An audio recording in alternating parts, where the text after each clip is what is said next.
Hello everyone, welcome back to my YouTube channel. ಇವತ್ತು fish fry ರೆಸಿಪಿನ share ಮಾಡ್ತಾ ಇದ್ದೀನಿ. ತುಂಬಾ ಸಿಂಪಲಾಗಿ ಮಾಡ್ಕೊಬೋದು.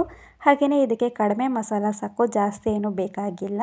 ಟೇಸ್ಟ್ ಮಾತ್ರ ತುಂಬಾ ಚೆನ್ನಾಗಿರುತ್ತೆ. ಈ ಥರ ಮಸಾಲ ಹಾಕಿಬಿಟ್ಟು ಫಿಶ್ ಫ್ರೈನ ಮಾಡಿ. ಎಲ್ಲರೂ ಡಿಫ್ರೆಂಟಾಗಿ ಫಿಶ್ ಫ್ರೈನ ಮಾಡ್ತಾರೆ. ಹಾಗೆಯೇ ನಾನು ಕೂಡ ಇವತ್ತು ಬೇರೆ ರೆಸಿಪಿನ ಶೇರ್ ಮಾಡ್ತಾ ಇದ್ದೀನಿ. ತುಂಬಾ ಟೇಸ್ಟಿಯಾಗಿರುತ್ತೆ, ಬೇಗ ಕೂಡ ಆಗುತ್ತೆ. ನಿಮಗೂ ಕೂಡ ಈ ರೆಸಿಪಿ ಇಷ್ಟ ಆಗುತ್ತೆ. ನೀವು ಕೂಡ ಒಂದ್ಸಲ ಟ್ರೈ ಮಾಡ್ಬೋದು, ಬೇರೆ ಟೇಸ್ಟ್ ಸಿಗುತ್ತೆ. ನನ್ನ ಚಾನಲ್ನ ಫಸ್ಟ್ ಟೈಮ್ ನೋಡ್ತಾ ಇದ್ದರೆ ಸಬ್ಸ್ಕ್ರೈಬ್ ಮಾಡ್ಕೊಂಡು ನೋಡಿ. ಹಾಗೆಯೇ ವಿಡಿಯೋನ ಪೂರ್ತಿಯಾಗಿ ನೋಡಿ, ಎಲ್ಲೂ ಸ್ಕಿಪ್ ಮಾಡಬೇಡಿ.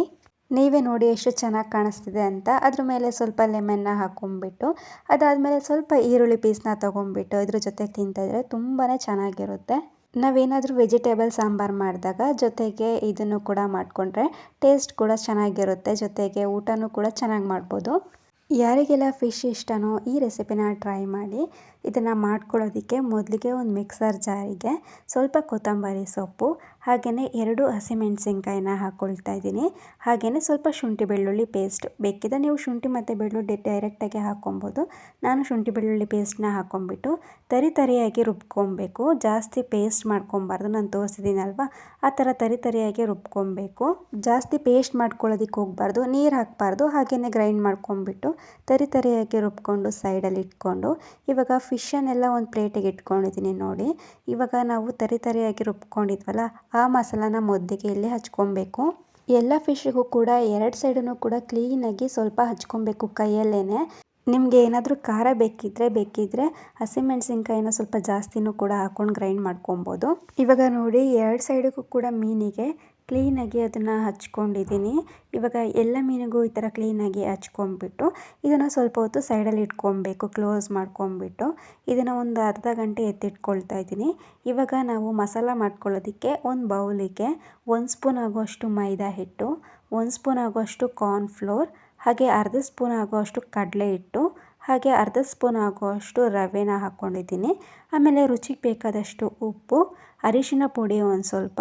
ವಿಡಿಯೋಲಿ ನೋಡಿದ್ರೆ ಗೊತ್ತಾಗುತ್ತೆ ನಾನು ಎಷ್ಟೆಷ್ಟು ಹಾಕ್ಕೊಳ್ತಾ ಇದ್ದೀನಿ ಅಂತ. ಆಮೇಲೆ ಸ್ವಲ್ಪ ಧನಿಯಾ ಪುಡಿ, ಸ್ವಲ್ಪ ಜೀರಿಗೆ ಪುಡಿ, ಹಾಗೆಯೇ ಕಾಳು ಮೆಣಸಿನ ಪುಡಿ ಒಂದು ಸ್ವಲ್ಪ. ಗರಂ ಮಸಾಲಾನ ಒಂದು ಸ್ವಲ್ಪ ಹಾಕ್ಕೊಳ್ಳಿ ಬೇಕು ಅಂದರೆ, ಇಲ್ಲಾಂದರೆ ಸ್ಕಿಪ್ ಕೂಡ ಮಾಡ್ಬೋದು. ಆಮೇಲೆ ನಾನು 2 ಸ್ಪೂನ್ ಆಗುವಷ್ಟು ಖಾರದ ಪುಡಿನ ಹಾಕ್ಕೊಳ್ತಾ ಇದ್ದೀನಿ. ಇದು ಖಾರ ಇಲ್ಲ, ಲೈಟಾಗಿ ಖಾರ ಇದೆ, ಹಾಗಾಗಿ 2 ಸ್ಪೂನ್ ಹಾಕ್ಕೊಂಡಿದ್ದೀನಿ.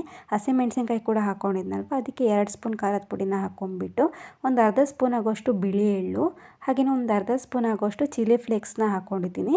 ಆಮೇಲೆ ಶುಂಠಿ ಬೆಳ್ಳುಳ್ಳಿ ಪೇಸ್ಟ್ ಸ್ವಲ್ಪ. ಮೊದಲು ಕೂಡ ನಾನು ಶುಂಠಿ ಬೆಳ್ಳುಳ್ಳಿ ಪೇಸ್ಟ್ ಹಾಕ್ಕೊಂಡಿದ್ದೆ ಗ್ರೈಂಡ್ ಮಾಡಬೇಕಾದ್ರೆ, ಹಾಗಾಗಿ ಇವಾಗಲೂ ಕೂಡ ಸ್ವಲ್ಪ ಹಾಕ್ಕೊಂಡಿದ್ದೀನಿ. ಆಮೇಲೆ 1 ಲೆಮನ್ನ ನಾನು ಹಾಕ್ಕೊಳ್ತಾ ಇದ್ದೀನಿ. ಫಿಶ್ ಅಂದಮೇಲೆ ಹುಳಿ, ಖಾರ, ಉಪ್ಪು ಪರ್ಫೆಕ್ಟ್ ಆಗಿದ್ರೇ ಚೆನ್ನಾಗಿರುತ್ತೆ. ಹಾಗಾಗಿ ನಾನು 1 ಲೆಮನ್ನ ಹಾಕ್ಕೊಂಡಿದ್ದೀನಿ. ಆಮೇಲೆ ಸ್ವಲ್ಪ ನಾನು ಒಂದು 2 ಸ್ಪೂನ್ ಆಗುವಷ್ಟು ದೊಡ್ಡಲಿ ಹುಳಿನ ಹಾಕ್ಕೊಂಬಿಟ್ಟು ಇದನ್ನು ಮಿಕ್ಸ್ ಮಾಡ್ಕೊಳ್ತಾ ಇದ್ದೀನಿ. ಒಂದ್ಸಲಿ ಚೆನ್ನಾಗಿ ಇದನ್ನು ಮಿಕ್ಸ್ ಮಾಡ್ಕೊಂಬಿಟ್ಟು ಅದಾದಮೇಲೆ ಸ್ವಲ್ಪ ನೀರನ್ನು ಹಾಕ್ಕೊಂಡು ಚೆನ್ನಾಗಿ ಮಿಕ್ಸ್ ಮಾಡ್ಕೊಬೇಕು. ಮೊದಲಿಗೆ ಜಾಸ್ತಿ ನೀರು ಹಾಕ್ಕೊಳ್ಳೋಕೆ ಹೋಗಬಾರ್ದು, ಸ್ವಲ್ಪ ಹಾಕ್ಕೊಂಡು ಮಿಕ್ಸ್ ಮಾಡ್ಕೊಬೇಕು. ಯಾಕಂದರೆ ಅದು ತೆಳ್ಳಗಾಗಬಾರ್ದು, ಹಿಟ್ಟು ಸ್ವಲ್ಪ ಗಟ್ಟಿಯಾಗಿ ಇರಬೇಕು. ಹಾಗಾಗಿ ನೋಡಿಕೊಂಡು ಇವಾಗ ನಾವು ನೀರು ಹಾಕ್ಕೋಬೇಕಾಗುತ್ತೆ. ಇವಾಗ ನೋಡಿ ಚೆನ್ನಾಗಿ ಮಿಕ್ಸ್ ಮಾಡ್ಕೊಂಡಿದ್ದೀನಿ, ಎಷ್ಟು ಚೆನ್ನಾಗಾಗಿದೆ ಅಂತ. ಇವಾಗ ಈ ಮಸಾಲ ರೆಡಿ ಆಯಿತು. ಹಸಿಮೆಣಸಿನ್ಕಾಯಿ ಮತ್ತು ಕೊತ್ತಂಬರಿ ಸೊಪ್ಪು, ಹಾಗೆಯೇ ಶುಂಠಿ ಬೆಳ್ಳುಳ್ಳಿ ಪೇಸ್ಟ್ನ ನಾವು ಹಚ್ಚಿ ಇಟ್ಕೊಂಡಿದ್ವಲ್ಲ ಮೀನಿಗೆ ಮೊದಲಿಗೆ, ಅದನ್ನು ತೊಗೊಂಬಿಟ್ಟು ಇವಾಗ 2 ಸೈಡು ಕ್ಲೀನಾಗಿ ಮಸಾಲಾನ ಹಚ್ಕೊಬೇಕು. ಎಲ್ಲ ಮೀನಿಗೂ ಹಚ್ಚಿ ತೋರಿಸ್ತಾ ಇದ್ದೀನಿ ನೋಡಿ ಎಷ್ಟು ಚೆನ್ನಾಗಿ ಕಾಣಿಸ್ತಿದೆ ಅಂತ ಇವಾಗಲೇ. ಇವಾಗ ನಾನು ಅದನ್ನು 2 ಗಂಟೆ ನಾನು ಫ್ರಿಜ್ಜಲ್ಲಿ ಇಟ್ಟಿದ್ದೆ.